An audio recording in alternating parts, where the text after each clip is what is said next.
guys, Sasha here. Welcome back to Creative Frenzy. Okay, today I felt like making some jewelry. So yeah, that's what I'm gonna do. So I thought I'd show you a very simple pendant that you can make just out of some juice can lids. I usually collect these. I have a whole box full. I've been collecting for a while.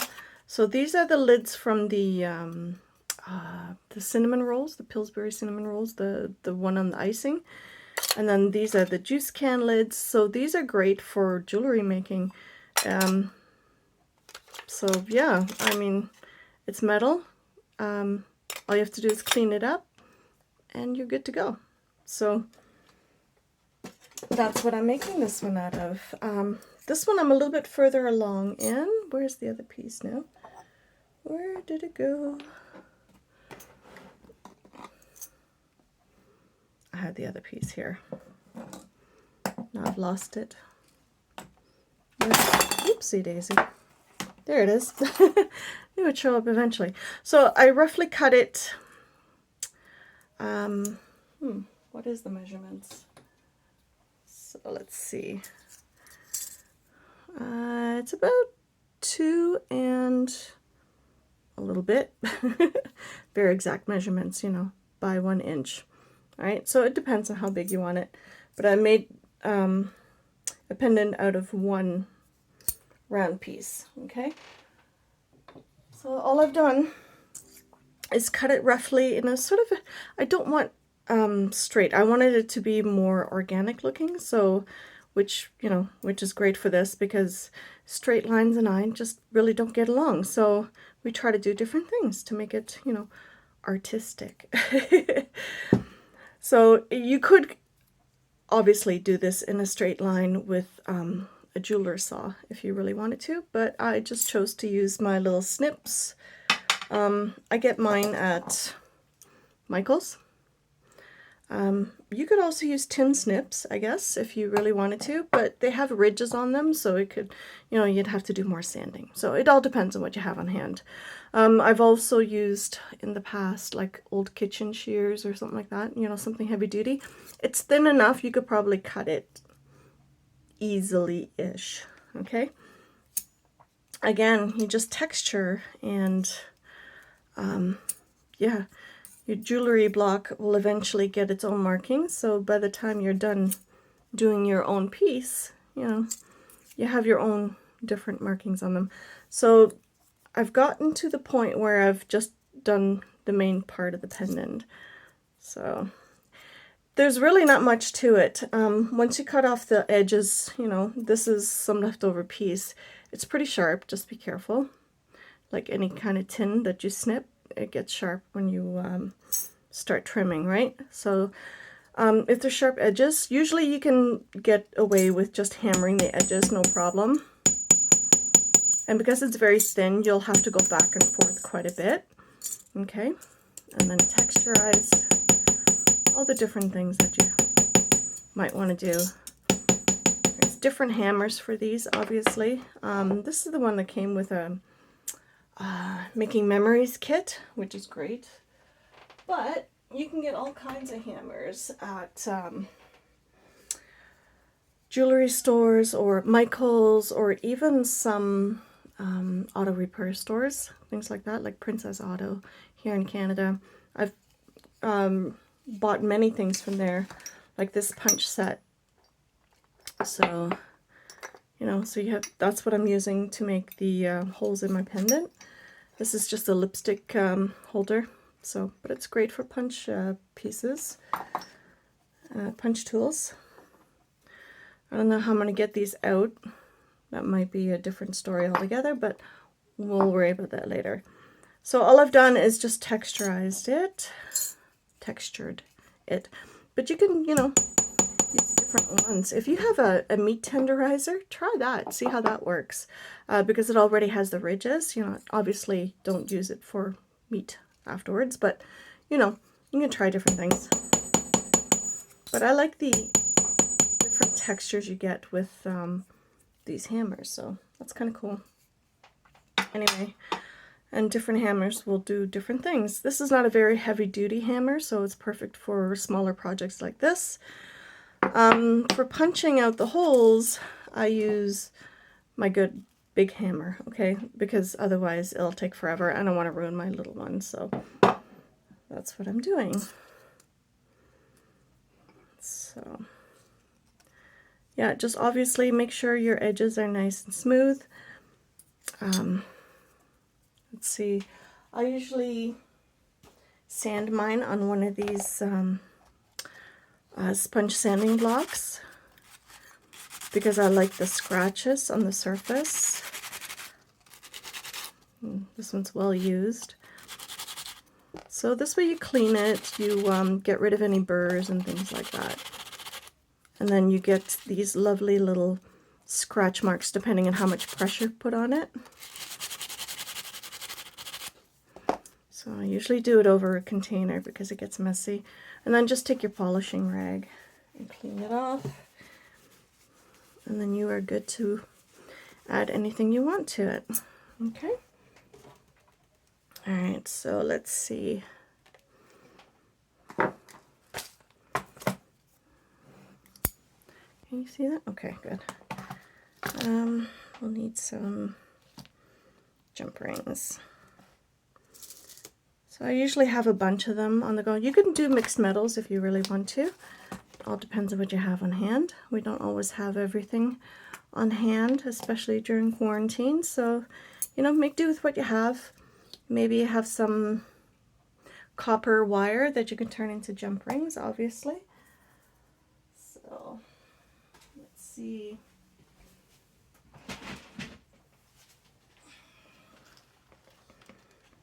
What should we make today? You could use seed beads for this. That'd be quite nice. And I want to do black and gray, I think. I have these really pretty little, I think they're agate, but I'm not entirely positive. So don't quote me on that.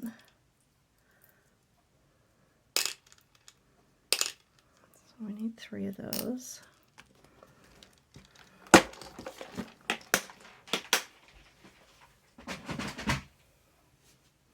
Obviously, you can always hang another little bead from the center of this piece here. So if you put another hole there, obviously you can hang one in the center. But I think I'm just going to do it from the ends this time. Maybe with a little bit of silver chain.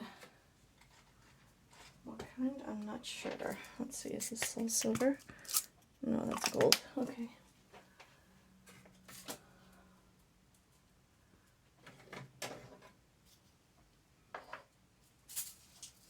I usually have little bits left over, so it's kind of, that is all gold.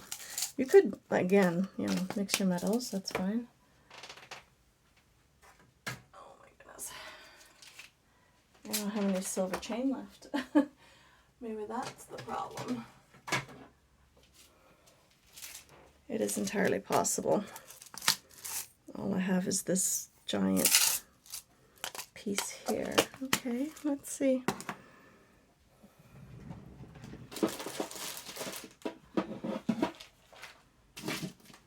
Ah, I do have some. Alrighty. Gotta love it when you have supplies on hand. So obviously I just got this at the dollar store. When I'm experimenting, I don't necessarily always use the you know, the expensive things for jewelry, so it's kind of nice to experiment with cheaper things. So if you really enjoy it, then you can obviously, you know, get real silver, or if you're allergic or whatever, then by all means do what is necessary. I haven't made jewelry in quite some time. So I thought it'd be fun to just mix it up a little bit. So I thought, you know, hanging that from there. So I want 2 pieces the same length and then 1 piece longer. So I don't really measure.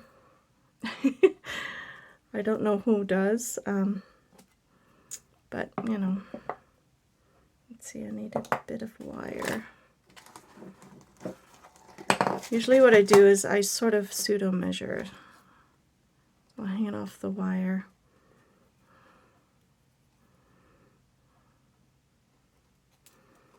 And then I can sort of guess, well, not guess, but you know, you can see where it is, right? If it's a little off, I don't really mind. I kind of like the organicness of this pendant anyway, so is that even a word, organicness? We'll make it one today. And then one slightly longer. Okay, that's what we're going to work with. Let's set that aside. So I'm using the larger jump rings because the smaller ones would probably not fit very well. And then we'll just add these. Now you can add this to cord, obviously, or you can add it to any other necklace you want. The thing is, you don't have to use the same chain as this. You can hang this off of any necklace. Okay, so you don't have to do a whole necklace. You can just do a pendant and then switch things up as you go.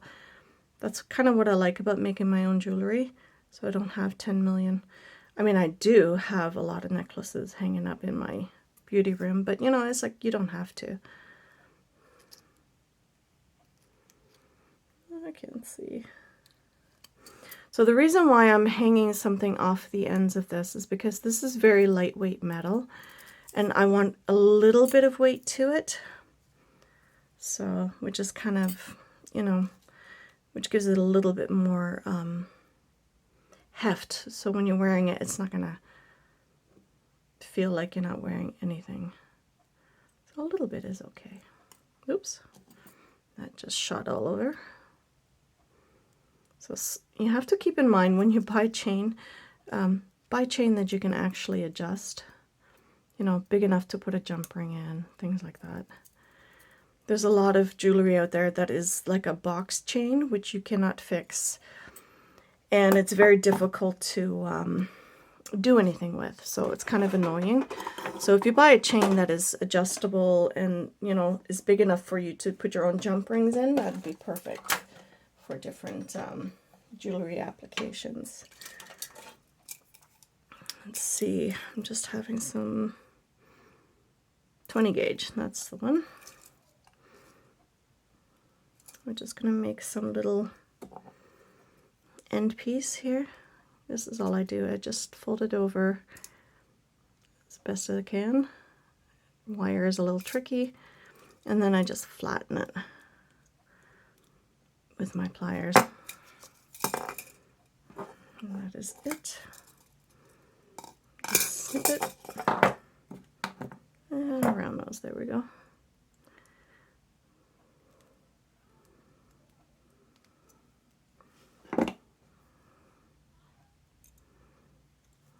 Just here comes the tricky part again. Chain is always a little bit finicky.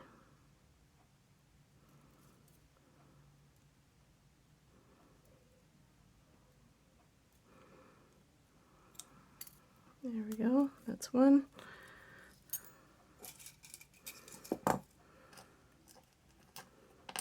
Again, you don't have to add chain to this or even beads. You could just leave it as is.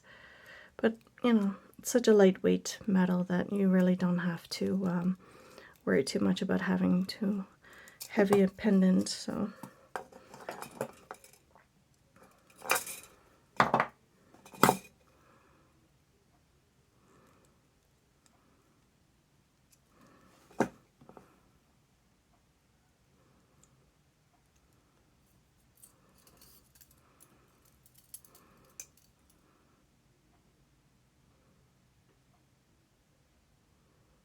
It's a bit finicky, I know.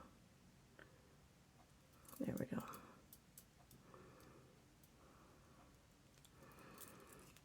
I like these kinds of pendants, especially with free materials.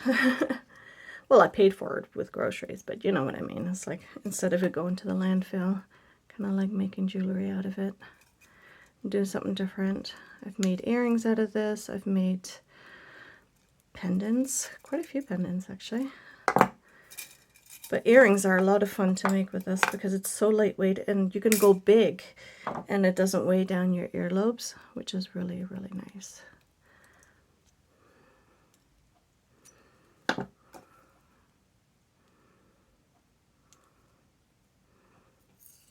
All right, last one.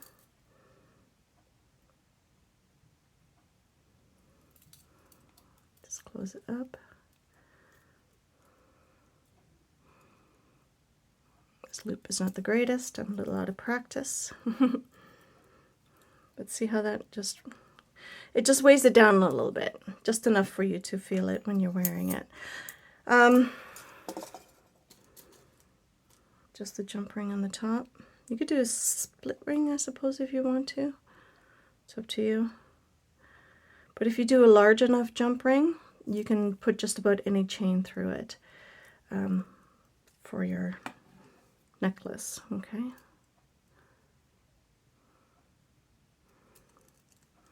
But then you can just feed your chain through and you're good to go. All right. There it is. Maybe I should display it a little bit better so you can actually see it. All right. Let's see.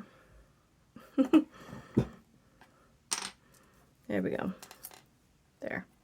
How's that? Yeah, that's it. Simple, effective, lightweight. It's just, you know, a little bit more organic looking. A couple of punches and some texturing and some beads and you're good to go. So anyway, I hope you liked the video and I'll see you in the next one. Bye guys.